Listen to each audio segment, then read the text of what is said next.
Subscribe करें और देखें डरावनी कहानियां नॉक नॉक हॉरर पे। आसमान में काले बादल मंडरा रहे थे और आंधी तूफान आने की पूरी संभावना थी। राजस्थान के अलवर जिले के एक छोटे से गांव के जंगल में कुछ मजदूर जमीन की खुदाई कर रहे थे। वहां एक पुरानी हवेली थी जो जंगल के ठीक बीचों बीच बनी थी। फावड़ा चलाते चलाते अचानक एक मजदूर रुक गया। मौसम खराब हो रहा है, बाकी की खुदाई कल करें क्या? नहीं, मालिक सर फिरा है, ना जाने क्या है इस जमीन के अंदर। हम एक मिनट भी रुके तो हमारी खैर नहीं। कब से तो खोद रहे हैं, यहाँ कुछ मिलता ही नहीं है। ऐसे तो धरती का सारा मलबा बाहर आ जाएगा। आखिर क्या तलाश रहा है वो? मजदूर कई सवाल लिए मिट्टी हटाते गए और आखिरकार कड़ी मशक्कत के बाद उनकी मेहनत रंग लाई। अरे मेरा फावड़ा किसी चीज से टकराया, नीचे कुछ है। खोदो खोदो। मिट्टी हटाई गई और अंदर से निकला एक पुराना लोहे का बक्सा पूरा जंग लगा हुआ था और उसके ऊपर अजीब से निशान बने थे। ये कैसा डरावना सा बक्सा है, दिखने में ही मनहूस लगता है। इसके लिए हम इतनी मेहनत कर रहे थे। छे हटो, मुझे देखने दो। अर्जुन ने बक्से की तरफ देखा। वो बक्सा सच में बहुत डरावना था। आसमान में काले बादल और गहरे होने लगे। देखते ही देखते तेज बारिश होने लगी। लगता है आज तूफान आएगा, जल्दी निकलो यहाँ से। बाकी सब मजदूर घबराकर भाग गए थे, लेकिन अर्जुन वहीं रुककर पागलों की तरह जोर जोर से हंस रहा था। आखिर मेरी मेहनत रंग लाई। पुरानी हवेली वीरान पड़ी थी। दीवारों पर दरारें, छत से लटकते जाले और हर तरफ जमी हुई धूल, यह सब उसे और भी डरावना बना रहे थे। लेकिन एक कमरे में दर्जनों मोमबत्तियां जल रही थी और दीवारों पर अजीब तांत्रिक निशान बने थे। वहां कई जानवरों की खोपड़ियां टंगी हुई थीं और कमरे के बीचों बीच काले कपड़े से ढकी एक बड़ी मेज रखी थी। अर्जुन ने धीरे से बक्सा उस मेज पर रखा और तभी बाहर बिजली कड़की, जिसके साथ हवेली का मेन दरवाजा अपने आप जोर की आवाज के साथ बंद हो गया। लेकिन अर्जुन के चेहरे पर डर नहीं था। उसकी आंखों में अजीब सा पागलपन दिख रहा था। उसने कांपते हाथों से बक्से पर जमी मिट्टी साफ की और अब उस पर बने निशान साफ दिखाई देने लगे। एक बड़ी सी लाल खूनी आंख की आकृति, जिसके चारों तरफ सांप लिपटे हुए थे और ठीक नीचे लिखा था एक नाम, सिंघिया। आखिरकार मैंने आपको ढूंढ ही लिया। सिंघिया, इस नाम के उच्चारण से ही अचानक से कमरे की सारी मोमबत्तियां एक साथ बुझ गईं और पूरा कमरा अंधेरे में डूब गया।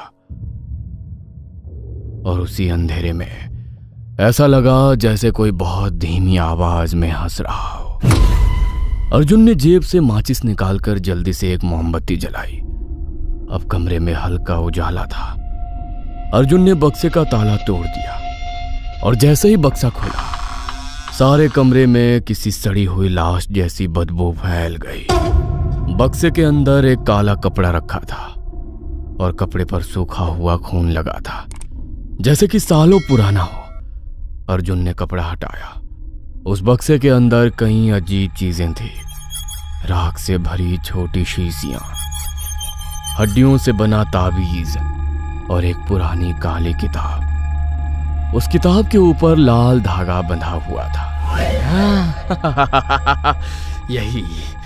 यही तो है वो काली किताब जिसकी मुझे तलाश थी। मैं जानता था आपकी लिखी ये प्रतिलिपि एक दिन मेरे हाथ जरूर आएगी। अब तंत्र के वो सारे राज मेरे होंगे जिन पर सिर्फ और सिर्फ मेरा अधिकार है। महान तांत्रिक सिंघिया, मेरे पूर्वज, अब कोई आपको वापस आने से नहीं रोक सकता। उसने किताब खोली और तेजी से पन्ने पलटने लगा। उस किताब में अजीब से चित्र बने थे। कहीं इंसानों की बलि दी जा रही थी तो कहीं काले साए लोगों को घसीट रहे थे, और एक चित्र में भानगढ़ का किला आग में जलता दिखाई दे रहा था। फिर अचानक अर्जुन एक पन्ने पर आकर रुक गया और बड़े ध्यान से कुछ पढ़ने लगा। अचानक दीवार पर एक लंबी काली परछाई नजर आने लगी थी। अर्जुन डरने के बजाय घुटनों पर बैठ गया। मैं आपको वापस लेके आऊंगा पूर्वज, चाहे कुछ भी करना पड़े। उसने जल्दी जल्दी किताब के आखिरी पन्ने पलटे और फिर उसे वो मिल गया जिसकी उसे तलाश थी। आत्मा जागरण विधि। अमावस्या की रात को भानगढ़ किले के अंदर उस मृत आत्मा को रक्त अर्पित करो, चारों दिशाओं में अग्नि जलाओ और अंतिम मंत्र पूरा होते ही कैद आत्मा मुक्त हो जाएगी। अर्जुन पागलों की तरह हंसने लगा। बस 5 दिन, सिर्फ 5 दिन बाद अमावस्या है और फिर हम दोनों मिलकर अपनी काली शक्तियों से राज करेंगे। उसने किताब को सीने से लगाया और शहर में अपने घर चला गया। अब उसे बस अमावस्या का इंतजार था। अमावस्या से 3 दिन पहले उसके दरवाजे पर दस्तक हुई और जब वो बाहर गया तो उसने देखा कि दरवाजे पर रोहित खड़ा था। वही इकलौता ऐसा इंसान जिसे अर्जुन के इस पागलपन के बारे में सब पता था। रोहित धीरे धीरे कमरे के अंदर आया। उसकी नजर जैसे ही उस किताब और तांत्रिक सामान पर पड़ी, उसका चेहरा उतर गया। तो फिर शुरू हो गया अर्जुन। मैंने मना किया था ना भानगढ़ मत जाना। तेरा दिमाग खराब हो गया है क्या? ये भानगढ़, तंत्र विद्या, सिंघिया की कैद आत्मा, ये सब खेल नहीं है। अर्जुन ने किताब वापस छीन ली। ये खेल नहीं है, ये विरासत है मेरी। मेरे पूर्वज थे सिंघिया और तब से आज तक हमारी पीढ़ियां मुंह छिपाकर यहाँ रह रही है। लेकिन मैं शर्मिंदा नहीं हूँ। मुझे उनके ज्ञान और तंत्र विद्या पर गर्व है। विरासत? तू उस पागल तांत्रिक को वापस लाना चाहता है जिसने पूरे भानगढ़ को बर्बाद कर दिया? वो पागल नहीं था, वो दुनिया का सबसे शक्तिशाली तांत्रिक था। लोग कहते हैं उसने राजकुमारी रत्नावती को पाने के लिए काला जादू किया था और उसके इत्र पर वशीकरण किया, लेकिन राजकुमारी ने इत्र शीशी तोड़ दी और वही जादू पलटकर सिंघिया पर आ गया। सोच रोहित, एक इतना शक्तिशाली तांत्रिक सिर्फ स्त्री की मोह की वजह से हार गया। उसकी आत्मा आज तक भानगढ़ में कैद है। प्रेम करने की ऐसी सजा, प्रतिशोध की ज्वाला है मेरे भीतर। उनके ज्ञान का कायल हूं मैं। उन्हें वापस लाकर इस दुनिया पर अंधेरे का राज कायम करूंगा। सिर्फ भानगढ़ नहीं, पूरा राजस्थान हमारा होगा। ये ठीक नहीं है अर्जुन, तू चल मेरे साथ। रोहित अर्जुन की तरफ बढ़ा तो उसका ध्यान गया कि अर्जुन की आंखों के नीचे काले घेरे पड़ चुके थे और उसका चेहरा सूखने लगा था। ऐसा लग रहा था जैसे उसने कई दिनों से ना खाना खाया ना सोया हो। घबराहट में रोहित ने अपने कदम पीछे खींच लिए। अर्जुन अब रुकने वाला नहीं था। अर्जुन ने खुद को हवेली में बंद कर लिया। उसने खाना पीना सोना सब बंद कर दिया और फिर आखिरकार अमावस्या की रात आ गई। उस रात पूरा आसमान काला था। चांद दूर दूर तक दिखाई नहीं दे रहा था और भानगढ़ का किला दूर अंधेरे में खड़ा था, वीरान और खामोश। लेकिन आज उसकी खामोशी कुछ अलग थी। ऐसा लग रहा था जैसे किला अर्जुन का ही इंतजार कर रहा हो। अर्जुन हाथ में वही काली किताब लेकर किले के अंदर घुसा और किले के टूटे दरवाजे अपने आप चर्र की आवाज के साथ खोलने लगे। हवा अचानक बर्फ जैसी ठंडी हो गई और एक रूह कंपा देने वाली हलचल किले के भीतर महसूस होने लगी। अर्जुन ने चारों तरफ देखा। ऊपर टूटी दीवारों पर कहीं काली परछाइयां खड़ी थी जो अर्जुन को घेर कर खड़ी थी। अर्जुन थोड़ा घबराया और फिर धीरे धीरे किले के बीचों बीच पहुंचा। उसने जमीन पर लाल रंग से बड़ा तांत्रिक चक्र बनाया, फिर चारों दिशाओं में मशालें जलाई और फिर उसने अपनी हथेली काटी। खून टप टप करके जमीन पर गिरने लगा और अचानक से ऊपर बैठे चमगादड़ जोर जोर से वहां उड़ने लगे। अर्जुन ने किताब खोलकर मंत्र पढ़ना शुरू किया। उसकी आवाज धीरे धीरे बदलने लगी। ऐसा लग रहा था जैसे दो लोग एक साथ बोल रहे हो। ओम श्रो काली भैरवाय नमः। अर्जुन ने किताब को दोनों हाथों से कसकर पकड़ लिया। उसकी आंखें बंद थीं और वो लगातार मंत्र पढ़े जा रहा था। ओम श्रो काली भैरवाय नमः। ओम श्रो काली भैरवाय नमः। अचानक किले की जमीन जोर जोर से कांपने लगी और ऊपर की टूटी दीवारों से पत्थर गिरने लगे। मशालों की आग कई फीट ऊपर तक उठ गई और तभी किले के हर अंधेरे कोने से अजीब आवाजें आने लगी। उसने कांपते हाथों से आखिरी पन्ना खोला। उस पन्ने पर सिर्फ एक आखिरी मंत्र लिखा था, कैद आत्मा मुक्त होगी। आखिरकार वो समय आ ही गया। उसने अपनी हथेली का बहता खून तांत्रिक चक्र के बीच गिराया और पूरी ताकत से आखिरी मंत्र पढ़ दिया। ओम काल भैरव प्रेत समागच्छ सिंहात्मा मुक्ताय स्वाहा। जैसे ही मंत्र पूरा हुआ, पूरे किले में इतना शोर सुनाई देने लगा जैसे सैकड़ों लोग पूरी ताकत के साथ चीख रहे हो। चारों तरफ काला धुआं फैल गया। मशालें भी अपने आप बुझ गईं और पूरा किला अंधेरे में डूब गया। कुछ सेकंड तक बस सन्नाटा पसरा हुआ था और फिर धीरे धीरे अर्जुन हंसने लगा। लेकिन तभी उसकी हंसी अचानक रुक गई और उसे अपने हाथों में अजीब जलन महसूस हुई।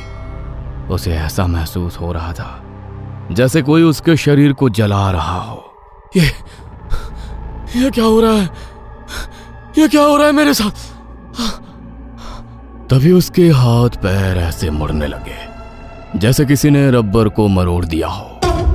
अर्जुन दर्द से बुरी तरह करहा रहा था। उसे समझ नहीं आ रहा था उसके साथ ये क्या हो रहा है। अचानक किले के अंदर हजारों आत्माओं की डरावनी चीख गूंज उठी और तभी अर्जुन के सामने हवा में एक आकृति बनने लगी। एक विशाल आदमी, राजसी कपड़े पहने, सिर पर मुकुट लगाए खड़ा था और उसकी आंखों में क्रोध भरा था। वो और कोई नहीं बल्कि भानगढ़ के राजा की ही आत्मा थी। महाराज, लेकिन मैंने तो सिंघिया को पुनर्जीवित किया था। आप कैसे? मूर्ख, हमें सदियों पहले ही डर था कि कोई फिर सिंघिया को जगाने की कोशिश जरूर करेगा और हमारा डर सही निकला। नहीं, किताब में यही विधि लिखी थी। ये गलत नहीं हो सकता। मैंने सब सही किया, फिर ऐसा कैसे हो गया? वही तो तुम्हारी सबसे बड़ी भूल थी। सिंघिया की मृत्यु के बाद हमें एहसास हो गया था कि बुराई इतनी आसानी से समाप्त नहीं होती। कभी ना कोई उसे वापस लाने जरूर आएगा। इसलिए असली विधि नष्ट कर दी गई और राज्य के शास्त्री जी को बुलाकर उस किताब में ऐसे मंत्र लिख दिए गए ताकि जो भी भविष्य में सिंघिया को मुक्त करने के लिए तंत्र करे, अपने मंत्रों के प्रभाव से खुद को किले को समर्पित करके इसी किले में हमेशा के लिए कैद हो जाए। नहीं, ये नहीं हो सकता। अचानक जमीन से सैकड़ों काले हाथ बाहर निकलने लगे और वो धीरे धीरे अर्जुन के पैरों को पकड़कर खींचने लगे। अर्जुन मौत को सामने देखकर चीख पड़ा, बचाओ, कोई मुझे बचाओ, मैं मरना नहीं चाहता। लेकिन अब बहुत देर हो चुकी थी। वो हाथ अर्जुन को धीरे धीरे उसे किले की दीवारों के अंदर खींचने लगे।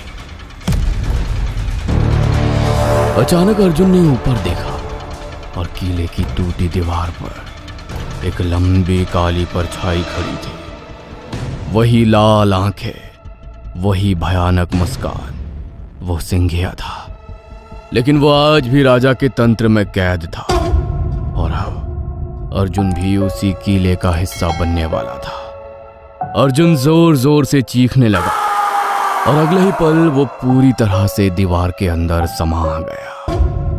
पूरा किला फिर से शांत हो गया, हवा रुक गई और चीखें भी बंद हो गईं। लोग अर्जुन को तलाशते रहे मगर उसका कोई सुराग ना लगा। आज भी रात होते ही भानगढ़ के उस किले में चीख सुनाई देती है। क्या पता वो चीख अर्जुन की ही हो। रात घेर आई थी। सोनल के स्लीपर कोच में उसके अलावा बाकी सभी सवारियां गहरी नींद में थीं। सिर्फ सोनल ही अपनी सीट पर बैठी किसी तरह रात बीतने का इंतजार कर रही थी। अचानक उसका ध्यान सामने बैठी एक औरत पर गया जो उसे ही घूरे जा रही थी। औरत के कपड़े और हाव भाव कुछ अजीब नजर आ रहे थे। उसके गले में काले मोतियों की बड़ी सी माला थी, आंखों में मोटा काजल और हाथों पर गहरा लाल कुमकुम रचा हुआ था। पहली बार ससुराल जा रही हो? जी हाँ, लेकिन आपको कैसे पता? नींबू मिर्च साथ लाई हो? क्या? नहीं, क्यों? उससे क्या होता है? बूढ़ी औरत सोनल की तरफ झुकी और फुसफुसाते हुए बोली, नई दुल्हन पर नजर टिकी होती है उनकी। किसकी? क्या बोल रही हो आप? और तभी अचानक से ट्रेन जोर से झटका खाती है और लाइट एक बार फिर टिमटिमाने लगी और फिर पूरी तरह बंद हो गई। ट्रेन में चारों तरफ घूप अंधेरा छा गया। डर के मारे सोनल की सांसें तेज हो गईं। तभी लाइट वापस आ गई, लेकिन बूढ़ी औरत वहां से गायब हो गई थी। सोनल के पसीने छूट रहे थे। उसके बाद वो पूरी रात जागती रही और उसके दिमाग में रह रह कर बूढ़ी की बातें और उसका चेहरा घूमने लगा। सुबह उसका स्टेशन आ गया। वह जल्दी से ट्रेन से उतर जाती है। बाहर उसके ससुर खड़े थे। थोड़ी देर बाद उसके ससुर की गाड़ी एक घर के सामने आकर रुकी। बड़ा सा पुराना मकान, दरवाजे पर रंगोली और अंदर से आती हंसी की आवाजें। आ गई बहू, अरे जल्दी से आरती लाओ, हमारी बहू पहली बार घर आई है। ये सब देखकर सोनल के चेहरे पर हल्की सी मुस्कान आई। उसकी सास ने उसकी आरती उतारी, कुमकुम लगाया और उसे अंदर आने को कहा। जैसे ही सोनल ने घर की चौखट पार करने के लिए कदम बढ़ाया, उसकी नजर अचानक बाईं तरफ गई, जहां पर पड़ोस के घर के दरवाजे पर एक लड़की थी। वह जमीन पर बैठकर नींबू और मिर्च को एक अजीब से गोलाकार में पिरो रही थी, जैसे कि कोई खास चीज बना रही हो। उसके बाल खुले हुए थे और चेहरा थोड़ा अजीब सा शांत था। सोनल कुछ सेकंड के लिए वहीं रुक गई और तभी उस लड़की ने धीरे धीरे सिर उठाया और उसकी नजर सीधी सोनल से टकराई। अरे बहू, अंदर आओ ना, क्या हुआ? जी। अंदर आते ही उसने पीछे मुड़कर देखा। वो लड़की अभी भी वहीं खड़ी थी। उसके हाथ में धागे से बंधे नींबू मिर्च थे और वो एकटक उसे घूरती जा रही थी। इसके साथ ही उसके होठों पर एक हल्की सी मुस्कान थी जो डरावनी लग रही थी। घर के अंदर माहौल खुशियों से भरा था। थोड़ी देर बाद उसकी ननद उसे कमरे में ले गई। आओ भाभी, ये आपका कमरा है। सोनल धीरे से मुस्कुराई, फिर हिचकिचाते हुए बोली, वो बाहर जो लड़की थी सामने वाले घर में, वो कौन है? ओह, वो भाभी, उससे जितना हो सके उतना ही दूर रहो। वो थोड़ी अजीब सी है। अजीब सी? क्या मतलब? ननद थोड़ा और पास आकर धीमी आवाज में बोली, दरअसल वो साइको है। वो हमेशा से भैया से शादी करना चाहती थी, लेकिन भैया शहर चले गए और फिर आपकी उनसे शादी हो गई। उस दिन के बाद से वो बदल गई। सुना है कि अब वो टोटके करती है, काले धागे, नींबू मिर्च, जाने क्या क्या काला जादू करके जवान लड़कों को फंसाती है। अरे उससे दूर ही रहो आप। तो वो अभी क्या कर रही थी? वो नींबू मिर्च का गोला बनाना, क्या था वो? वही तो, पता नहीं अब किस पर उसकी काली नजर पड़ी है। भाभी आप बस उससे बात मत करना, और हो सके तो उसकी तरफ देखना भी मत। लोग कहते हैं उसकी नजर ठीक नहीं है। कमरे में कुछ पल के लिए सन्नाटा छा गया। अपनी ननद की बात सुनकर सोनल और भी अनकंफर्टेबल हो गई, लेकिन उसने खुद को संभाला और सोचा शायद वो ज्यादा सोच रही है। अब आप रेडी हो जाओ, थोड़ी देर में आपकी मुंह दिखाई होगी। थोड़ी देर बाद घर में सभी लोग आ गए। सोनल ने हल्का सा मेकअप किया और साड़ी पहनकर बाहर आ गई।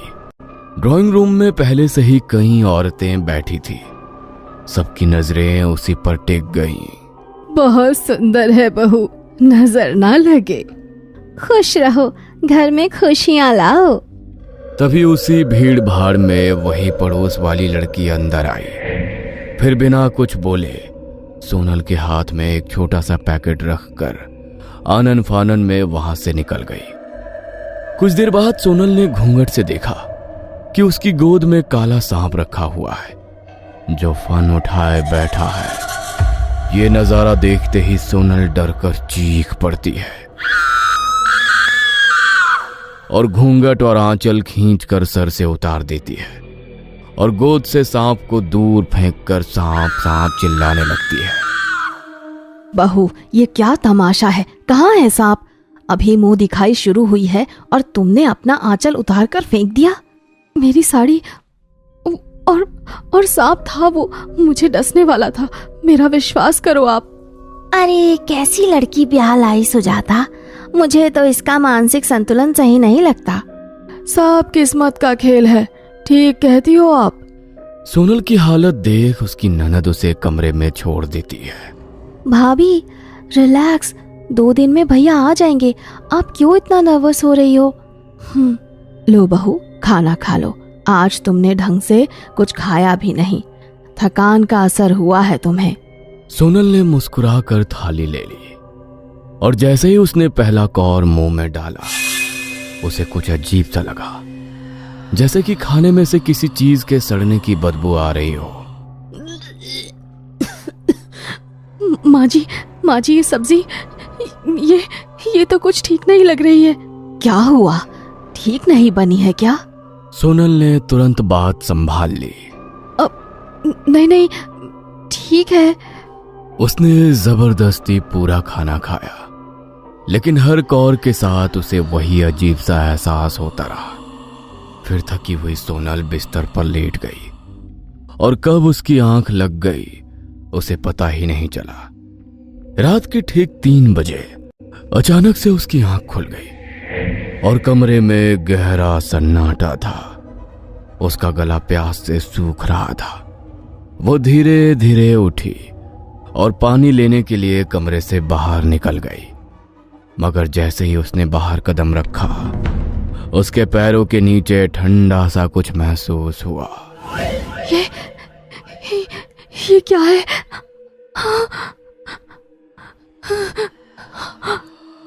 उसने नीचे देखा और उसकी ही सांस अटक गई।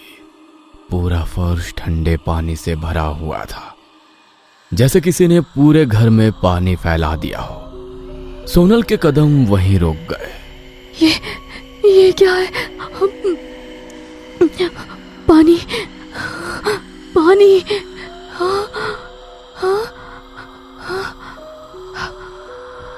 उसका दिल जोर जोर से धड़कने लगा। चारों तरफ सन्नाटा था, बस पानी में उसके कदमों की हल्की हल्की आवाज सुनाई दे रही थी। छप छप छप। वह घबराकर पीछे मुड़ी अपने कमरे की तरफ जाने के लिए, लेकिन दरवाजा वहां था ही नहीं। थोड़ी देर पहले तक जहां उसका कमरा था वहां अब सिर्फ एक खाली दीवार थी। सोनल की आंखें फैल गईं। नहीं, ये कैसे हो सकता है? उसने इधर उधर देखा, हर तरफ वही दीवारें, वही पानी, जैसे वो किसी बंद जगह में फंस गई हो। उसकी सांसें तेज हो गईं और हाथ कांपने लगे। कोई है? सुनो, मम्मी जी, मम्मी जी, मम्मी जी, मम्मी जी। उसने जोर से चिल्लाने की कोशिश की, लेकिन उसके गले से आवाज ही नहीं निकली, जैसे किसी ने उसका गला कसकर पकड़ रखा हो। सोनल ने अपना गला पकड़ लिया। उसकी आंखों में डर साफ दिख रहा था। उसका दिल इतनी जोर से धड़क रहा था जैसे कि किसी भी वक्त सीने से बाहर आ जाएगा। वो भागने लगी, लेकिन हर तरफ वही पानी, वही अंधेरा, और तभी उसके पीछे पानी में किसी के कदमों की भारी आवाज आई। छप छप छप। सोनल धीरे धीरे मुड़ी। पीछे अंधेरे में दीवार से सहारा लेकर कोई बैठा हुआ था। सोनल कांपती आवाज के साथ कौन है वहां कहते हुए उसके नजदीक आई, तो नजदीक से उस साए को देखकर उसकी सांसें अटक गईं। ऐसा लगता था कोई कंकाल नुमा शरीर, जिसके बदन पर फटे पुराने कपड़े थे, पानी में बैठा हुआ है। यह नजारा देख सोनल की चीख निकल गई और वो झटके से उठ बैठी। सोनल अपने कमरे में थी, अपने बिस्तर पर। उसकी सांसें तेज थीं और माथे पर पसीना पानी की तरह बह रहा था। आसपास सब कुछ एकदम नॉर्मल था। दरवाजा भी अपनी जगह पर था। सोनल ने हड़बड़ाकर इधर उधर देखा। तो वो एक सपना था। सोनल ने गहरी सांस ली और अपने माथे का पसीना पोंछा। वो पानी पीने के लिए उठी ही थी कि उसकी नजर अचानक सामने गई। ड्रेसिंग टेबल पर वही शीशे के पास पड़ोसन का दिया पैकेट रखा था। धीरे धीरे वो ड्रेसिंग टेबल के पास गई। उसके कदम भारी हो रहे थे। उसने कांपते हाथों से पैकेट उठाया। अंदर से एक ताजा नींबू, 7 हरी मिर्च निकले, जो कि काले धागे में पिरोए हुए थे। साथ में एक नींबू और था, जिसे बीच से काट कर रखा गया था, लेकिन वो नींबू साधारण नहीं था, सड़कर काला हो चुका था। साथ एक छोटी सी पर्ची भी थी, जिस पर साफ साफ लिखा था, इसे हमेशा अपने पास रखना। क्या बकवास है? नहीं, दुल्हन को ऐसा तोहफा कौन देता है? हो क्या रहा है मेरे साथ? उसने झुंझलाकर वो नींबू मिर्च दूर फेंक दिया। वो फर्श पर गिरा और लुढ़कता हुआ ड्रेसिंग टेबल के नीचे जाकर रुक गया। सोनल वापस बिस्तर पर लेट गई। अगला पूरा दिन बीत गया। सोनल सारे दिन अपने सपने के बारे में सोचती रही और जैसे जैसे रात हो रही थी, उसका मन घबराता जा रहा था। क्या बात है भाभी? कुछ परेशान लग रही हो? कुछ नहीं, बस कल रात नींद ठीक से नहीं आई। अरे तो रुको ना, मैं अभी आपके लिए गुनगुना दूध लेकर आती हूँ, फिर आपको बहुत अच्छी नींद आएगी। सोनल की ननद उसके लिए दूध ले आती है। इसका स्वाद कुछ अजीब सा है। कल खाने से भी गंदी बदबू आ रही थी। ये सब मेरे दिमाग का वहम है या कुछ और? अरे भाभी, क्या सोच रही हो? हमारे यहाँ गाय का शुद्ध दूध आता है, शहर के पैकेट वाले जैसा नहीं। आप आराम से पियो, सब ठीक है। पता नहीं यहाँ के खाने का ऐसा अजीब सा स्वाद क्यों है। मुझे नहीं पीना। कल राहुल आ जाएगा और परसों मैं यहाँ से चली जाऊंगी, बस। सोनल ने जैसे तैसे खुद को संभाला और बिस्तर पर लेट गई, लेकिन नींद उसकी आंखों से कोसों दूर थी। कमरे में हल्की सी खामोशी थी और दीवार पर टंगी घड़ी की टिक टिक साफ सुनाई दे रही थी। पता नहीं कब उसकी आंख लग गई और देर रात फिर से सोनल की आंख झटके से खुल गई और उसकी नजर टेबल पर रखे दूध के गिलास पर गई। वो पूरी तरह काला हो चुका था। सोनल ने दूध सूंघा तो उसमें से ऐसी बदबू आ रही थी जैसे कि उसमें कुछ सड़ चुका हो। ये कैसे हो गया? ऐसा लग रहा है मरा हुआ चूहा डाल दिया हो किसी ने दूध में। छी।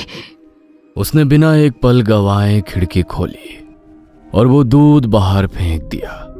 उसने नजर घुमाकर देखा तो वही पड़ोस वाली लड़की अपनी छत पर खड़ी थी और उसके कमरे की ओर देख रही थी। ये पागल लड़की पता नहीं क्या चाहती है, मैं छोड़ूंगी नहीं इसे।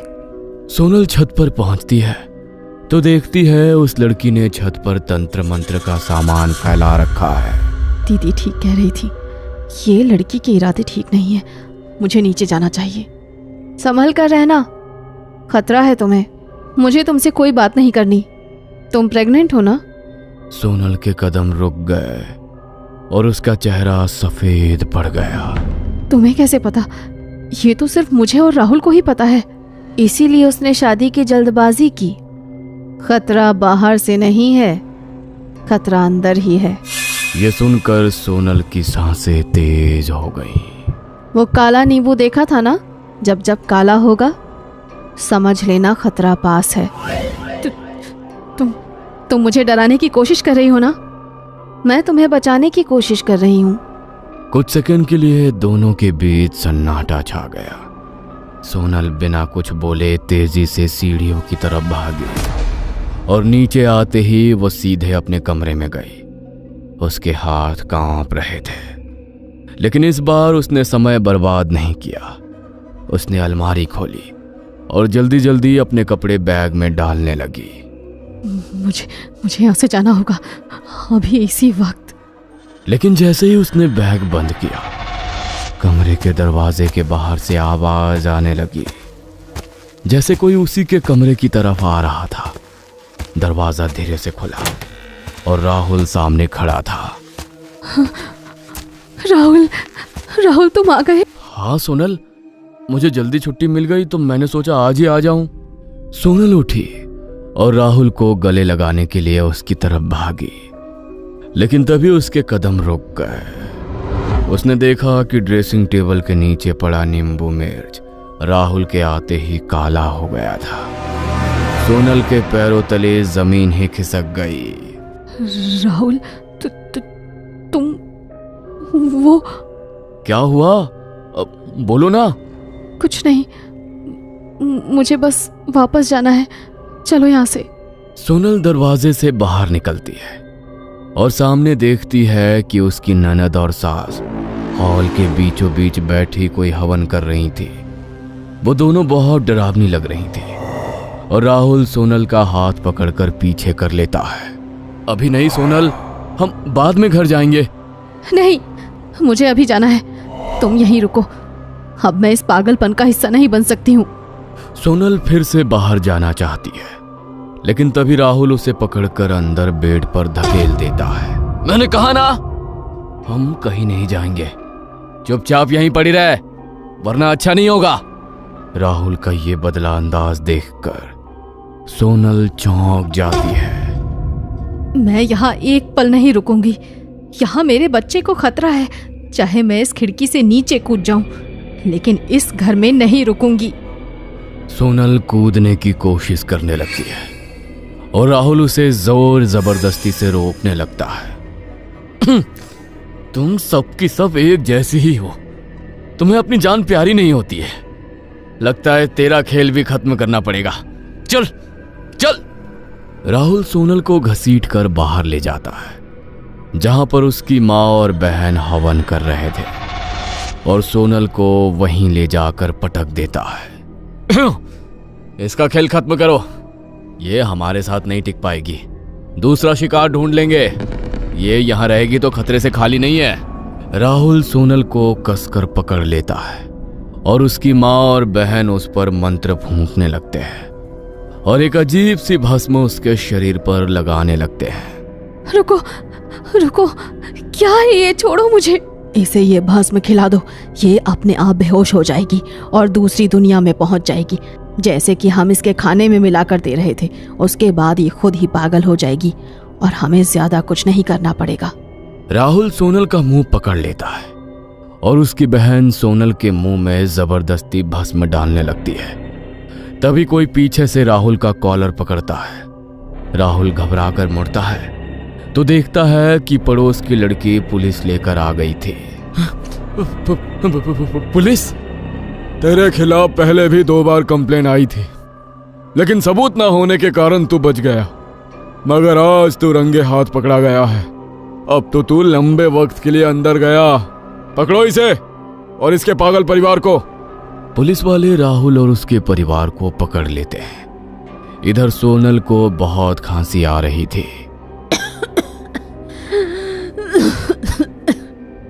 ये लो पानी पियो, सब ठीक हो जाएगा। मेरा बच्चा, उसे कुछ नहीं होगा, अब सब ठीक हो जाएगा, फिक्र मत करो। ये सब आखिर क्या था? ये राहुल और उसका परिवार जादू टोना करने वाले पागल थे। ये अमीर लड़कियों को फंसाता और फिर उनसे शादी करके उन पर टोना टोटका करते थे। जब इनके वशीकरण में आकर लड़कियां पागलपन की कगार पर आती तो उन्हें पागल खाने पहुंचा देते और उनका सब कुछ ये हड़प लेता था। मेरी बहन भी कई साल पहले इसका शिकार बनी थी। अपनी बहन को ठीक करने के लिए मैंने एक तांत्रिक से तंत्र विद्या सीखी ताकि मेरी बहन को अपनी जिंदगी अस्पताल के नर्क में ना बितानी पड़े। अपनी बहन को तो मैंने बचा लिया, लेकिन जब तुम्हें यहाँ आते देखा तभी समझ गई इनका अगला शिकार तुम हो। इसीलिए तुम्हारी रक्षा के लिए नींबू मिर्च दिया था। शुक्र है भगवान का तुम ठीक हो। सोनल को अपने कानों पर यकीन नहीं हो रहा था, लेकिन आज उसे एक नई जिंदगी मिली थी। तुम्हारा बहुत बहुत शुक्रिया। तुमने मेरी और मेरे बच्चे की जान बचाई, वरना पता नहीं आज क्या हो जाता। तुम जितनी जल्दी हो सके यहाँ से निकल जाओ। यहाँ बहुत नेगेटिव एनर्जी है। ये घर खुद ही नरक का कुआं है। ये नींबू मिर्च साथ रखना, तुम्हारे बच्चे की रक्षा होगी। अब जाओ। सोनल ने हाँ में सिर हिलाया और उसी वक्त अपना सामान लेकर वहां से निकल गई।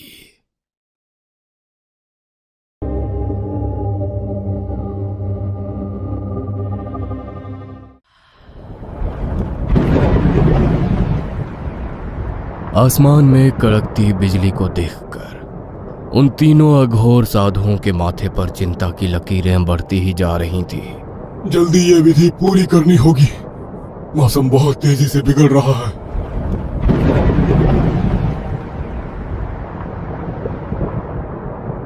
एक बार बरसात शुरू हो गई तो फिर विधि पूरी करना असंभव हो जाएगा। वधुसुर नाम है उसका। उसे वश में करना इतना आसान नहीं। हमें अपने तप बल का आवाहन करना होगा, वरना ये काली शक्तियां हमारे यज्ञ की अग्नि को शांत कर देंगी। इतना कहकर वे तीनों जटाधारी साधु एक सुर में मंत्रों का उच्चारण करने लगे, जिससे आसमान में और भी तेज गर्जन सुनाई देने लगी।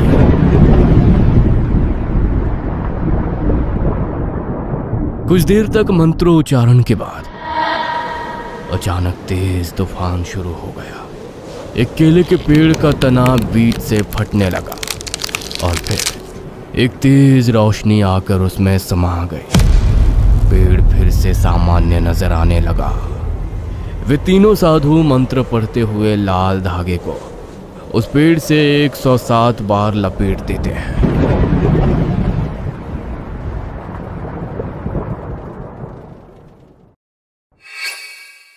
रितेश, अगले साल 30 की हो जाऊंगी मैं। क्या सोचा है तुमने? यार, ये दोष वोष मैं नहीं मानता, ये सब बेकार बातें हैं। लेकिन मम्मी का इमोशनल ड्रामा कैसे सॉर्ट आउट करूं ये समझ नहीं आता। उनको लगता है कि तुमसे शादी हुई तो मेरा पत्ता कट। तुम बस मनहूस बातें करो और कुछ नहीं होगा तुमसे। अरे नाराज मत हो। एक बहुत सिद्ध बाबा है देहरादून में, हम अगले शनिवार को वहां चल रहे हैं। उनसे मिलकर कोई उपाय पूछते हैं। रितेश और शालिनी देहरादून से 60 किलोमीटर दूर पहाड़ों में रहने वाले बाबा केशवानंद के पास पहुंचे और उन्हें अपनी समस्या बताई। अच्छा, तो ये बात है। मेरा मानना है कि कन्या के मंगल का दोष पहले पति पर जाता है, लेकिन यदि पहले पति की मृत्यु के बाद दूसरी शादी हो तो उस पर मंगल का साया नहीं पड़ता। मतलब? घबराओ नहीं, तुम्हारी पहली शादी किसी इंसान से नहीं, वृक्ष से होगी, जिसे शादी के बाद काटना होगा। पेड़ के कटने के बाद आप दोनों विवाह कर सकते हैं। बाबा, आप ही विधि विधान से शालिनी का विवाह करवा दीजिए ना। रितेश के आग्रह करने पर बाबा विवाह के लिए तैयार हो गए। उन्होंने रितेश को एक केले का पेड़ लाने को कहा, किंतु शर्त यह थी कि पेड़ अस्पृश्य होना चाहिए। इसलिए उन्होंने रितेश को जंगल में एक विशेष जगह बताई जहां से पेड़ को लाना था।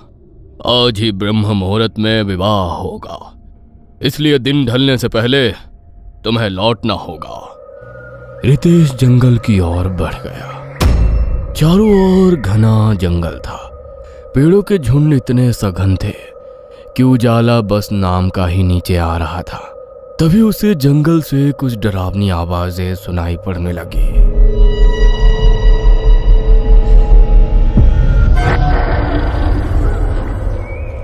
दिन ढलने को है, अब यहां ठहरना सही नहीं होगा।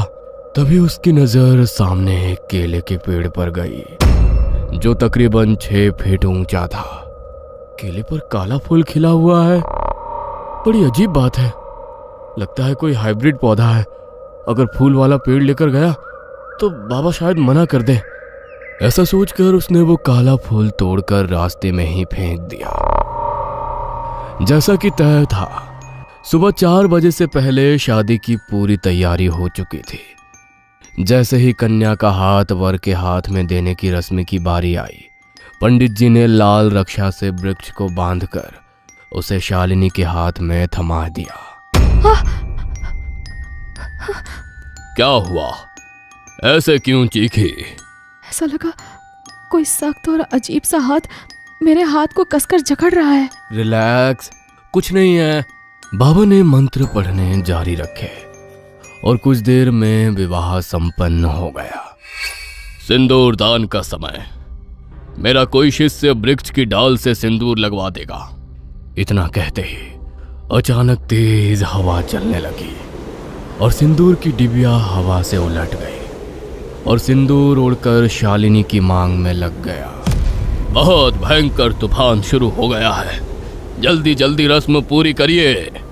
जल्दी जल्दी शालिनी के फेरे उस पेड़ के साथ हुए और अचानक एक काला फूल उड़ते हुए शालिनी की गोद में गिर पड़ा। ये तो वही फूल है, इसे तो मैंने जंगल में फेंक दिया था। विवाह संपन्न हुआ। बेटा, ये लो खंजर, इससे एक ही बार में पेड़ को काट डालो। शालिनी ने हाँ में गर्दन हिलाई और खंजर पेड़ के तने पर दे मारा। कुछ गीला चिपचिपा सा पदार्थ तने से बह निकला, जिसकी छींटें शालिनी के चेहरे पर आकर गिरी। ये खून कहाँ से आया? मेरे हाथों और चेहरे पर खून है रितेश। ये पेड़ से खून कैसे रिस रहा है? डरो मत, खून नहीं सिंदूर है, जो पेड़ से निकले गीले पदार्थ में मिलकर लाल हो गया है। बाबा के कहने पर अभी शालिनी शांत हो गई थी। मांगलिक दोष दूर होते ही रितेश ने शादी की तारीख निकलवाना शुरू कर दिया था। शादी का दिन तय हुआ और तय समय पर शालिनी और रितेश का विवाह संस्कार शुरू हो गया। मंडप के बीच अचानक शालिनी के कानों में एक भारी भरकम आवाज गूंजी। मधु, अगर विवाह हुआ तो इसकी जान जाएगी। शालिनी ने चौंक कर चारों ओर देखा, वहां कोई नहीं था। एक बार फिर पंडित जी मंत्र पढ़ने लगे। शालिनी को अगले पल चारों ओर अंधेरा दिखाई देने लगा। छत से टप टप कुछ काला चिपचिपा पदार्थ टपक रहा था। मंडप के पास बैठे लोग ऐसे दिखाई दे रहे थे जैसे मुर्दा। शालिनी ने पंडित जी की ओर देखा। उनकी जगह एक लाल आंखें और काले डरावने चेहरे वाला चेहरा देख उसकी चीख निकल जाती है। यहाँ कुछ है रितेश, वो तुम्हें मारने की धमकी दे रहा है। कौन है? तुम्हें कैसे बताऊं, मैं उसे फील कर सकती हूँ। कम ऑन यार, तुम नर्वस हो बस। शालिनी के चेहरे पर डर था। वो रितेश का हाथ पकड़कर फेरे ले रही थी। तभी उसे रितेश की जगह वही डरावना काला साया नजर आता है। शालिनी गठबंधन को अग्नि में फेंक रितेश का हाथ छोड़कर भागने लगती है। इसकी मानसिक हालत ठीक नहीं लगती। शादी बाद में होती रहेगी, पहले इसे डॉक्टर को दिखाओ। बस बहुत हो गया, नहीं करनी अब शादी। मैं शालिनी के पास ही रुकूंगा और उसका ध्यान रखूंगा। जिसे जो सोचना है सोचने दो। शालिनी रितेश के साथ शहर आ गई थी। रात का समय था। दवाएं लेकर वो गहरी नींद में सोई थी।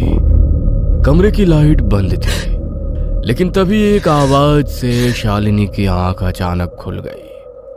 खिड़की पर किसी के नाखून रगड़ने की आवाज आ रही थी।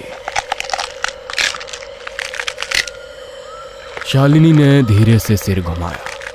खिड़की के बाहर एक काला साया खड़ा था।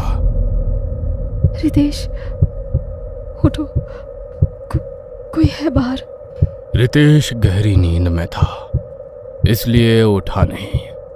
तभी ठक की आवाज के साथ खिड़की अपने आप खुल गई। वो साया अब कमरे के अंदर दिखाई दे रहा था। शालिनी हिल भी नहीं पा रही थी। उसका शरीर जैसे लकवाग्रस्त हो गया था। वो साया उसके बिल्कुल पास आकर झुक गया।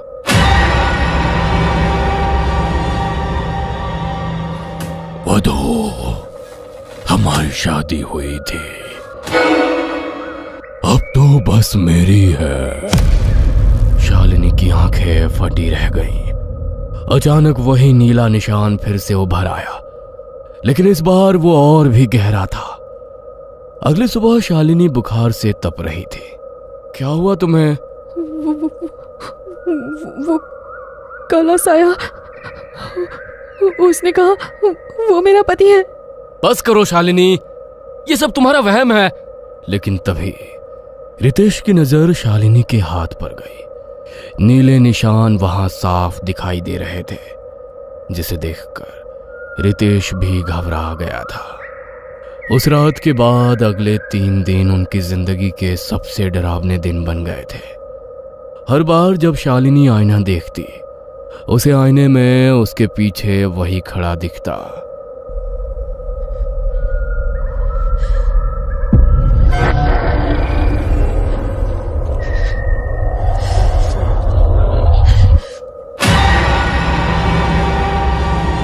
जिसके कारण उसने पूरे घर के आईने तोड़ डाले थे। रात होते ही उनके कमरे में मिट्टी और सड़े पत्तों की बदबू भर जाती, जिससे उनके लिए वहां रुकना मुश्किल हो जाता। शालिनी तो जैसे पागल सी हो गई थी। बाल बनाए अपना चेहरे देखे भी कई दिन बीत गए थे। ना उसे खाने का होश था, ना अपने कपड़ों का। एक रात जब रितेश कमरे में गया, वहां का नजारा देखकर उसके होश उड़ गए। शालिनी खिड़की के कांच के सामने खड़ी थी। उसके बाल खुले थे और वो अजीब सी आवाज में कुछ बातें कर रही थी। शालिनी धीरे धीरे मुड़ी। उसकी आंखें पूरी काली हो चुकी थी और होठों पर डरावनी मुस्कान थी। शालिनी, क्या हुआ तुम्हें? रितेश के पूछने पर शालिनी बेहोश होकर जमीन पर गिर पड़ती है। अगले दिन रितेश भागता हुआ बाबा केशवानंद के पास पहुंचा। बाबा, कुछ करिए, मेरी शालिनी। क्या उस पेड़ पर कोई असामान्य चीज थी? मैंने जहां बताया था वहीं से पेड़ लाए थे ना तुम? वो घने जंगल में मेरी हिम्मत टूट गई थी, इसलिए मैं सागौन के पेड़ के पीछे से इसे ले आया। इस पर एक काला फूल था। मुझे लगा आपको शक ना हो जाए, इसलिए मैंने वो फूल तोड़ दिया था। तुमने बहुत बड़ी गलती कर दी। वो कोई साधारण वृक्ष नहीं था। वो एक ऐसी बंधी हुई आत्मा का निवास था जिसे किसी तांत्रिक ने उसी पेड़ में कैद किया था। तो अब तुमने उसे मुक्त कर दिया, और सबसे भयंकर बात, तुमने शालिनी का विवाह उसी आत्मा से करवा दिया। रितेश के पैरों तले जमीन खिसक गई। अब वो आत्मा शालिनी को अपनी पत्नी मान चुकी है और जल्द ही वो उसे पूरी तरह अपने साथ ले जाएगी। नहीं, ऐसा नहीं हो सकता। बाबा, कोई उपाय बताइए ना। उपाय है, लेकिन बहुत खतरनाक। आज आधी रात उसी जंगल में जहां से पेड़ लाया गया था, तुम्हें शालिनी को लेकर आना होगा। मैं प्रयास करूंगा वो फिर से किसी पेड़ में कैद हो जाए। आधी रात को रितेश बाबा और शालिनी के साथ जंगल पहुंचा। हवा में वही सड़े पत्तों की बदबू थी। शालिनी अजीब तरह से मुस्कुरा रही थी। अचानक जमीन पर वही काला फूल पड़ा दिखने लगा। धीरे धीरे वो साया फिर से प्रकट हुआ, इस बार और भी भयानक रूप में। उसका पूरा शरीर सड़े पेड़ जैसा, आंखें जलती हुई और हाथ खून से सने हुए।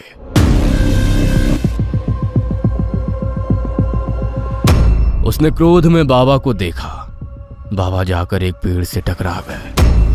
अचानक शालिनी उसकी तरफ खींचने लगी। रितेश ने उसका हाथ कसकर पकड़ लिया। बाबा मंत्र पढ़ने लगे, लेकिन तभी शालिनी जोर से चीखी और उसका हाथ रितेश के हाथ से अलग हो गया। अचानक एक बड़े से पीपल के पेड़ के तने में दरार पड़ने लगी और उसी के साथ शालिनी जाकर उसमें समा गई। शालिनी के बाद पेड़ के रूप में खड़ा वो काला साया भी धुआं बनकर पेड़ में समा गया और उसके बाद सब कुछ एकदम से शांत हो गया। यह सब देखकर रितेश गहरे सदमे में आ गया था। आपने तो कहा था बाबा, यहां आने से पहले मेरी शालिनी उससे मुक्त हो जाएगी। आपके मंत्रों के बाद भी वो मेरी शालिनी को मेरी आंखों के सामने कैसे ले गया? तुम्हें अभी पूरी सत्य की जानकारी नहीं है। शालिनी मेरे पास आई थी और उसने ही मुझे ऐसा करने को कहा एक दिन पहले। बाबा, वो वधूसुर पहले मुझे अपने साथ ले जाना चाहता था, लेकिन अब वो मेरे रितेश को मारकर उसके शरीर पर कब्जा करना चाहता है, ताकि इंसानी शरीर में रहकर वो मेरे साथ पति रूप में रह सके। आप कुछ करो बाबा, ताकि रितेश पर आंच ना आए। उसका एक ही उपाय है कि उसे वापस किसी पेड़ में कैद कर दिया जाए। लेकिन चूंकि अब उसका विवाह तेरे साथ हो गया है, तो 7 जन्मों तक वो तेरा पीछा नहीं छोड़ सकता।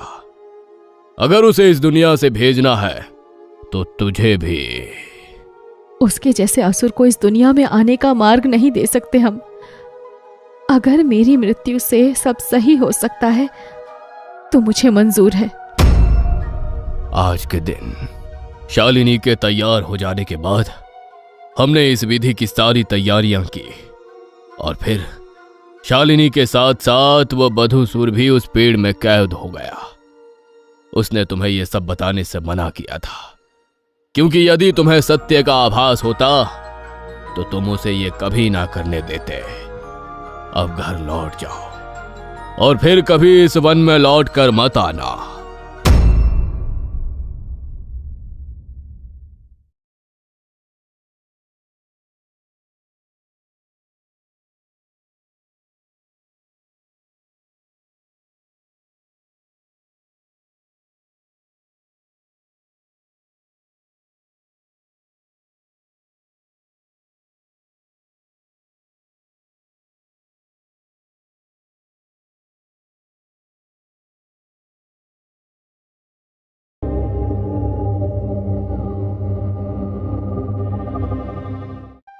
अगर इस दुनिया में कोई सबसे बड़ा अभिशाप है तो वो है गरीबी। पैसे की कमी इंसान को बेबस बना देती है और बेबसी इंसान को मजबूर करती है एक ऐसे रास्ते पर उतरने के लिए जिसका अंत क्या होगा वो खुद भी नहीं जानता। महेश, एक नीची जाति का व्यक्ति, उस समय गांव में जाति और छुआछूत बड़ा ही प्रचलित था और इसी कुप्रथा के चलते ना तो कभी उसे कोई ढंग का काम मिला और उसे गांव के एक ऐसे गंदे कोने में रहने के लिए फेंक दिया गया जहां एक आम इंसान रहने के बारे में सोच भी नहीं सकता। इन अमीर ऊंची जात वालों की वजह से मेरे परिवार को किन हालातों में रहना पड़ रहा है, लेकिन मैं भी वादा करता हूं खुद से जिस तरह इन लोगों की वजह से मैं और मेरा परिवार इस बेबसी की जिंदगी जी रहे हैं, मैं भी इन सबको ऐसी जिंदगी जीने पर मजबूर कर दूंगा और इनका सब कुछ एक दिन मेरा होगा। महेश का मन अब दुख और पीड़ाओं से भर चुका था। उसे अब बस चाहिए था अपना हक, जो उसे कभी नहीं मिला। बात होली से 3 दिन पहले की है। होली की मिठाई देने महेश का एक रिश्तेदार उसके घर आया। घर में बस एक टूटी हुई चारपाई और टेढ़ा टंगा हुआ एक बल्ब था। खाने को बस एक दिन जितना खाना ही घर में रखा था। घर की हालत तो बहुत खस्ता है महेश। तू भी इन हालातों को सुधारने के लिए बिरजू की तरह कुछ करता क्यों नहीं है? बिरजू की तरह? क्या किया बिरजू ने? मैंने सुना है बगल वाले गांव के बिरजू ने अपने घर में मटिया को पाला है। कर्ज में डूबकर मरने की कगार पर आ गया था वो, लेकिन 3 महीनों में उसकी किस्मत ऐसी पलटी, सारा कर्जा भी उतार दिया और गांव का सेठ आदमी बनकर घूम रहा है वो अब। सुनने में तो यही आया है कि मटिया ने उसके दिन पलट दिए। अच्छा, कहाँ मिलता है ये, मुझे भी बता। वो सब मैं नहीं जानता, बस जो पता था तुझे बता दिया। गया होगा किसी बेंगा के पास। अच्छा, अब मैं चलता हूँ, और जगह भी मिठाई देने जाना है। मदन तो वहां से चला गया, लेकिन महेश के जहन में वो छोड़ गया उस एक शब्द को, मटिया। मटिया के बारे में जानने के लिए अब वो बाबाओं और बैगा के पास भटकने लगा और आखिरकार एक दिन उसे वो बैगा मिला जो उसे वो देने वाला था, जिसकी उसे इतने दिनों से इच्छा थी। तू जितना सोच रहा है यह उतना सरल नहीं है। मटिया को घर में पालना कोई खेल नहीं है। एक बार मटिया को अपने घर में प्रवेश करने की आज्ञा दी तो फिर तू कभी उसके नियमों के विरुद्ध नहीं जा सकता। और अगर तूने ऐसा करने की कोशिश की तो मैं भी नहीं जानता वो तेरे साथ क्या करेगा। मैं सब करने को तैयार हूं बाबा। आगे जो भी हालात होंगे आज से तो बेहतर होंगे। अभी तो मरने की कगार पर आ चुका हूं मैं। अब तो मटिया ही मेरे दिन सुधार सकता है। ठीक है, तो अब मैं तुझे मटिया के जो नियम बताने वाला हूं उन्हें ध्यान से सुनना। मटिया के अलावा तू अपने घर में किसी भी देवी देवता की ना तो पूजा करेगा, ना उन्हें अपने घर में स्थान देगा। मटिया जो भी तुझसे करने को कहेगा उसकी हर इच्छा तुझे उसी वक्त पूरी करनी होगी। वो तेरे सपने में आकर तुझे अपनी इच्छाएं बताएगा और जैसे जैसे तू उसकी इच्छाएं पूरी करता जाएगा वैसे वैसे वे गांव के ऊंची जात के अमीरों का धन और सुख समृद्धि लाकर तुझे देगी और तेरी दरिद्रता और दुख उन्हें मिलता जाएगा। मुझे मंजूर है। तो ठीक है, 2 दिन बाद अमावस है। अमावस की रात मैं तेरे घर एक विशेष पूजा करके मटिया को तेरे घर में बुलाऊंगा। उसके बाद तू जो चाहे उससे मांग सकता है। 2 दिन बाद अमावस की रात को बैगा महेश के उस एक कमरे के घर में दाखिल हुआ। उसने वहां सफेद रंग से गोल घेरा बनाया और उसके बीचों बीच यज्ञ कुंड जलाकर वहां बैठ गया। उसने अपने झोले से मिट्टी की एक बोनी गुड़िया निकाली जिसके सर पर लंबे बाल थे और रंग बिल्कुल काला था। उसने महेश की हथेली पर एक चीरा लगाया और उस गुड़िया पर महेश के रक्त का छिड़काव करके पूजा करनी शुरू की।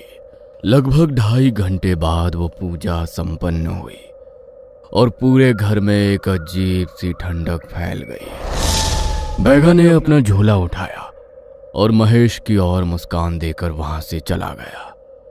अभी तक घर में सब कुछ सामान्य था। बैगा के जाने के बाद वो सब सो गए, मगर सोने के थोड़ी देर बाद ही महेश को अपने सपने में मटिया दिखाई दी,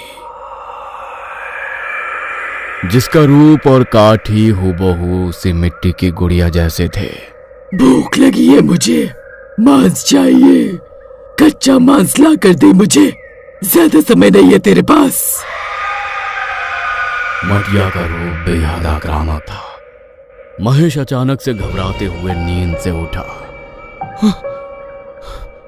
मांस, इतनी रात गए मांस कहां से लेकर आऊंगा मैं इसके लिए?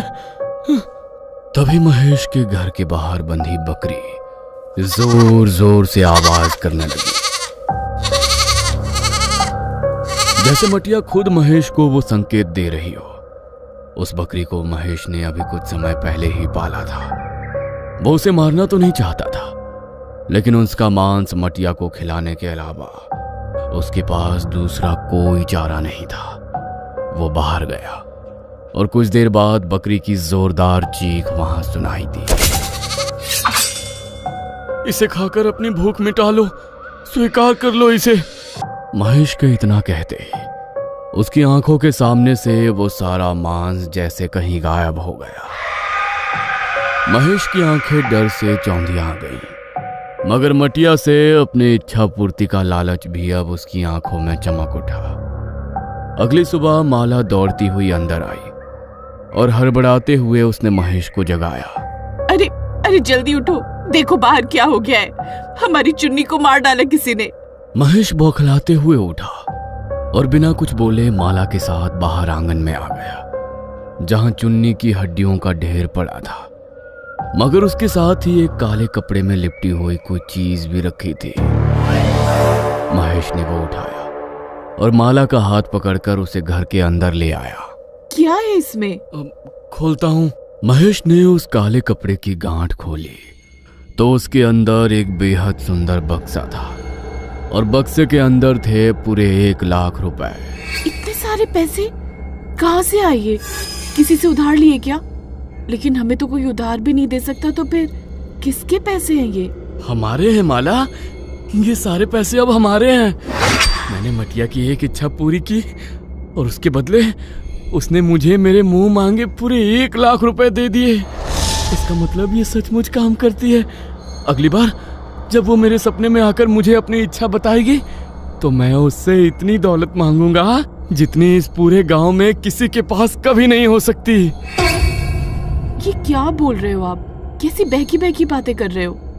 मटिया, इच्छा, क्या है ये सब? महेश ने माला को सब बताया तो पैसों के लालच से माला की आंखें भी चमक उठी। महेश अपनी बीवी और बेटे के लिए नए कपड़े लाया, घर में कुछ सुविधाएं की और घर में अच्छे खाने का इंतजाम कर दिया। उसे इंतजार था कि अब मटिया अगली बार कब उसके सपने में आएगी, लेकिन कई रातों तक वो उसे सपने में दिखाई नहीं दी।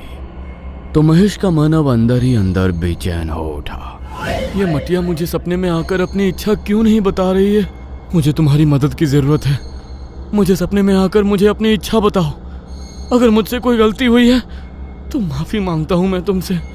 उसी रात महेश को सपने में मटिया दिखाई दी और अपनी अगली इच्छा उसने महेश को बताई। महेश जल्दी से उठा और उसने अपनी पत्नी को जगाया। जो नई साड़ी लेकर आया था मैं तुम्हारे लिए, वो दो मुझे, और सारा नया श्रृंगार का सामान भी, चूड़ियां, सिंदूर, सब कुछ। इतनी रात गए, ये सब क्यों? मटिया की इच्छा है माला, जल्दी दो। माला ने उसे नई लाल साड़ी और सारा श्रृंगार का सामान दिया। महेश ने घर के पिछले हिस्से में मटिया को स्थान दिया था। उसने वहां जाकर वो सारा सामान मटिया को अर्पित कर दिया और अपनी इच्छा बोलकर वहां से आ गए। लेकिन उसके चेहरे पर एक अजीब सा उदासीपन था। क्या हुआ? इच्छा पूरी कर तो दी आपने मटिया की, तो चेहरे पर चिंता कैसी है आपके? मटिया ने सिर्फ तुम्हारा नया श्रृंगार का सामान नहीं, बल्कि तुमसे तुम्हारा श्रृंगार छीन लिया है। क्या मतलब? मतलब कि अब तुम कभी श्रृंगार नहीं कर सकती। तुम्हें हमेशा के लिए अपना सारा श्रृंगार त्यागना होगा, और अगर तुमने ऐसा नहीं किया तो मटिया हमारे घर से चला जाएगा। नहीं नहीं, मटिया की अगर यही इच्छा है तो मैं इसे पूरा करूंगी, त्याग दूंगी सारा श्रृंगार। एक औरत के लिए उसका श्रृंगार त्यागना सबसे बड़ा दुख होता है, क्योंकि इसे केवल ऐसी परिस्थितियों में त्यागा जाता है जब उसका संसार उजड़ चुका हो। लेकिन पैसों के लालच के चलते वो उसकी हर इच्छा मानने को तैयार थे। धीरे धीरे महेश को खुद ब खुद कभी जमीन में गड़ा हुआ धन तो कभी घर में रखी पैसों और सोने से भरी संदूक मिलने लगी। गांव के अमीरों का धन लुप्त होकर उसके पास आने लगा और कुछ ही महीनों में वो गांव का सबसे धनवान व्यक्ति बन गया। गांव के बीचों बीच उसने अपनी इतनी बड़ी हवेली बनाकर तैयार की जितनी गांव के सबसे रईस आदमी के पास भी नहीं थे। मटिया कभी उसे सपने में आकर आधी रात को शमशान में जाकर कोई विशेष पूजा करने को बोलती, तो कभी उसके रक्त का पान करती। गांव वालों ने भी बहुत बार उसे कभी उसकी छत पर तो कभी शमशान में अजीब तरह की पूजा करते हुए देखा। और धीरे धीरे ये बात पूरे गांव में फैल गई। गांव के चौराहे पर कुछ लोग जमावड़ा लगाए बैठे थे और सबकी जुबान पर सिर्फ महेश का नाम था। ना जाने कौन सी काली विद्या सीख ली है इसने। यहाँ हम दिन पर दिन गरीब होते जा रहे हैं और इसके घर में धन के भंडार भरते जा रहे हैं। 1 साल के भीतर कितने नए व्यवसाय खोल चुका है ये। इससे एक बार अच्छी तरह बात करनी ही पड़ेगी, वरना हम बिल्कुल खाली हो जाएंगे। गांव के वो लोग जिनका कुछ समय पहले दबदबा चलता था और आज वो कंगाली की कगार पर आ चुके थे, महेश के घर पहुंचे। मगर उसके घर की चकाचौंध देखकर उनके पैरों तले से जमीन खिसक गई। क्या करने आए हो तुम लोग यहाँ पर? मेरे घर में कदम रखने की हिम्मत कैसे हुई तुम्हारी? सच सच बता महेश, आखिर कौन सी काली विद्या का सहारा लेकर कर रहा है तू ये सब? हम अच्छी तरह जानते हैं तेरे पास जो धन आया है वो हमसे छीना है किसी शक्ति ने और तुझे दिया है। बंद कर दे ये सब करना, वरना ठीक नहीं होगा। बस बहुत हो गया। अगर तुम जानते ही हो कि यह सब मैंने किसी काली शक्ति के जरिए किया है, तो यह भी समझ जाओ कि अगर मैं उसके जरिए तुमसे तुम्हारा सब कुछ छीन सकता हूं, तो तुम्हें नुकसान पहुंचाना भी मेरे लिए कोई मुश्किल काम नहीं है। तेरा अहंकार और लालच तेरे सर पर चढ़ गया है। लेकिन एक बात याद रख महेश, ज्यादा अहंकार और लालच इंसान को विनाश की तरफ ले जाता है। तेरा समय भी आएगा, जरूर आएगा। महेश को उसकी कही हुई बातें बर्दाश्त नहीं हुई और उसने सोचा कि एक एक करके वो इन सब गांव वालों का विनाश कर देगा। अगली अमावस की रात मटिया फिर से उसे सपने में दिखाई दिया और उसने महेश के सामने अपनी ऐसी इच्छा व्यक्त की जिसे पूरा करने के बारे में सोचकर ही महेश की रूह कांप गई। महेश डर से भरे चेहरे के साथ नींद से उठ खड़ा हुआ। नहीं, तुम्हारी इच्छा पूर्ति के लिए अपने बेटे को नहीं मार सकता मैं। नहीं करनी मुझे अपने कोई और इच्छा पूरी, नहीं करनी। महेश को लगा कि अगर वो मटिया से आगे कोई इच्छा नहीं मांगेगा तो उसे उसकी इच्छा भी पूरी नहीं करनी पड़ेगी। मगर मटिया को जो अपने घर में स्थान देता है, उसकी हर इच्छा की पूर्ति करना उसके लिए अनिवार्य बन जाता है, वरना उस वरदान को अभिशाप बनने में ज्यादा समय नहीं लगता। अगली सुबह महेश के कानों में एक जोरदार चीख सुनाई दी। वह हड़बड़ाते हुए उठकर दूसरे कमरे में गया तो उसकी पत्नी बिलख बिलख कर रो रही थी, क्योंकि मटिया ने जो मांगा था वो उसे ले जा चुका था। महेश का बेटा मारा गया और उस दिन के बाद धीरे धीरे उसकी सारी संपत्ति भी उससे छीनने लगी। उसकी पत्नी बहुत बीमार पड़ गई और बड़े से बड़े डॉक्टर ने भी उसका इलाज करने से मना कर दिया। मटिया भी अब उसे सपने में दिखाई नहीं देता। महेश जानता था कि ये सब उसी की वजह से हो रहा है। उसने बहुत बार बहुत से तांत्रिकों से उस मटिया से अपना पीछा छुड़ाने की कोशिश की, लेकिन कोई भी ऐसा नहीं कर पाया और उसका अंत वही हुआ जो होना तय था। एक रोज उनके घर में महेश और उसकी पत्नी का शव मिला और उसका पूरा वंश हमेशा हमेशा के लिए खत्म हो गया।